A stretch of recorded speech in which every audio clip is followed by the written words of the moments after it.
opinion, they're the kind of people we can all learn from. They're educators from Brooklyn, New York, in a community where only 4% of the kids go to college. Students enter their middle school unable to read. They come from homes where the homes sometimes have no food, nothing for them to eat, and yet 93% of their seniors from last year are currently in college.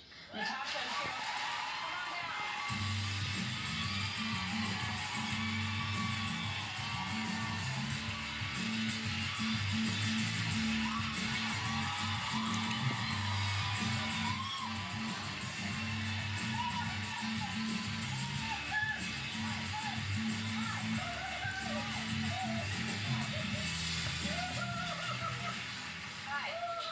Cheryl, come on down.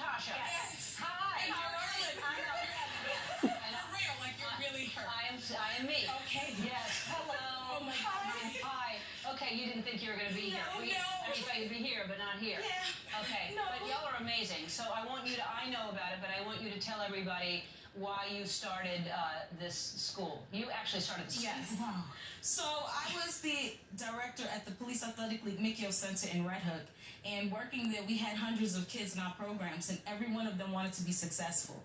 But not one of them was receiving a solid foundation in education. And my epiphany came when one of my scholars went on a college tour. And he came back and said, Miss Campbell, I got in. But I knew he wasn't going. He said, I'm not going.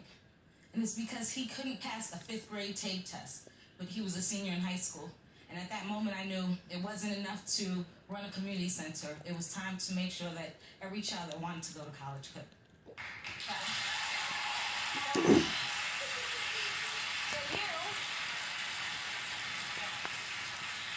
And you're the principal, and what made you decide to, you obviously were friends first, so why did you decide to be a principal at that school? Well, Ellen, you should definitely come out and see us first and foremost, so that's your official invitation. Okay. These kids are just amazing. I've got to tell you, once you meet them, you fall in love with them. They can do absolutely anything. They make you feel like you can also do anything. These kids are again, they go for the stars. They go for the stars, and no matter what is happening at home, no matter what they've gone through, they never give up. They're just absolutely amazing. And so it was great to go and work with these kids, because you know what I said? I said, you know, if not me, then who? I've had an opportunity to work with these kids since the opening of the school as a consultant and now the principal, and it's just really an amazing thing to do. And the school's mission for these students is to go to college, right? Yes. To go to college, to excel in college, and to graduate from college. And how many people from last year are in college right now? So 93% of our first graduating class is currently enrolled in college. Which was last year? 93%.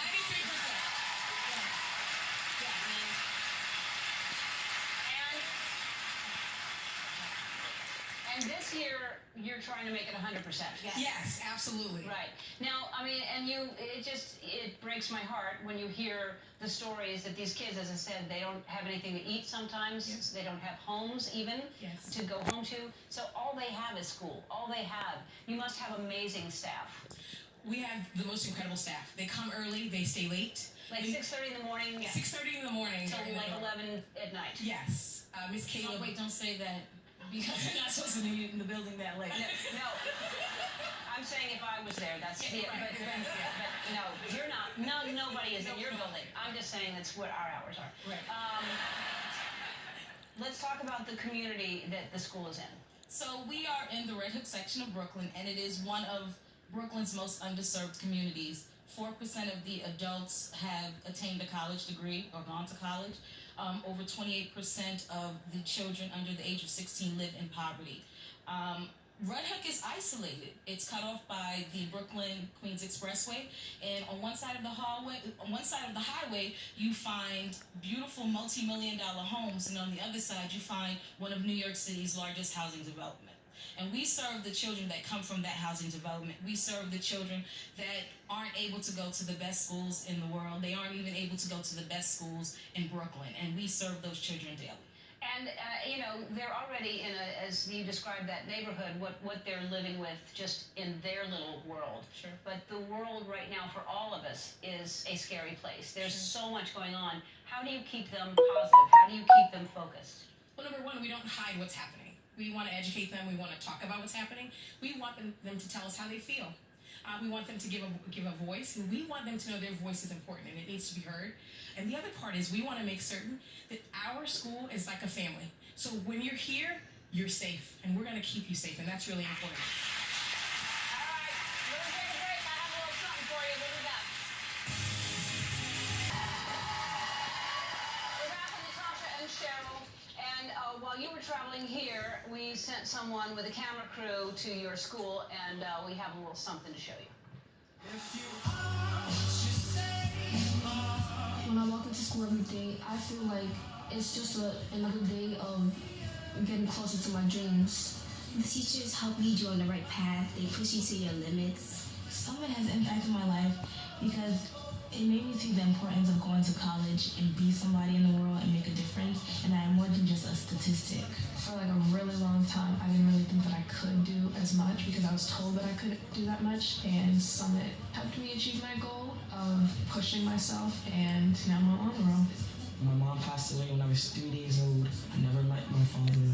My siblings never finished high school, so I'm like the first to go off to college. And I feel like anything is possible. If I could do that, like anyone could do that. If I could say something to my teachers, I would say thank you. Thank you for all that you've done for me. Thank you for being there. Without you guys, I wouldn't see a bigger picture. Thank you for pushing me, even when I lack self-confidence. They have faith in me.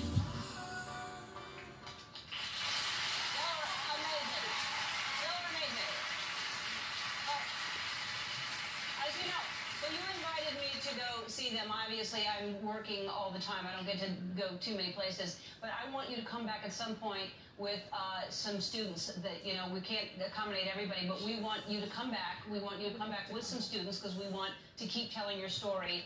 And we also have something for you. Our friends at Walmart, they're committed to helping communities they serve, and they want to help you create more opportunities with a check for $25,000.